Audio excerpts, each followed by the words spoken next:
मत बता बे, मत बता बे कोई ला।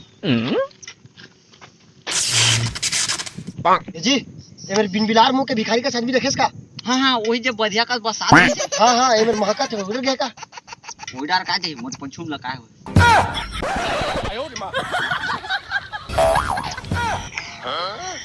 साले बता देते हैं।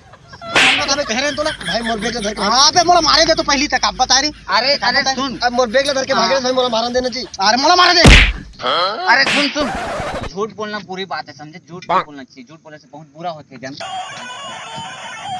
हाँ हेलो, अब मैं ये शूटिंग में करण खान ने किसी चौहान का शूट चला छोड़िए ना प्रभु, बस एक बार धारदार थे छोड़िए ना प्लीज। क्या लगा सारे नकली टाइप के पूरा एक्टिंग करता मजा नहीं आता किसी चौहान का। ताऊ करण खान का सी लगा था।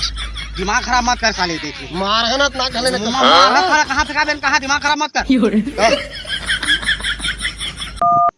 ठीक से झूठ बोले भर भी नहीं आया तुम्हारा। वाह साले अभी हमारा क्या कहते हैं मोला कि झूठ बोलना पाप है, झूठ बोलना सही न है। अरे भाई मैं तो प्रैक्टिकल दिखा रहा हूँ, देख झूठ बोलने से क्या होगा ना गलत होते होगा सीधे। तो चल अभी हमन प्रैक्टिकल दिखावो, मार पर एक बात ना चिन्हा कैसे कुछ मत करो। अरे भाई बताओ भाई कहाँ लेके जाता वो लगा। अरे साले अभी WWE में ना सैंकी सिंह के बाद हमन की इंडिया में कौन आया जानता? वैंकी सिंह। अभी ओकरे करा भेजा था तोला। अरे कोने भाई वो तो जानवर है। तू बे तो मुंह पर साफ है। भाई बता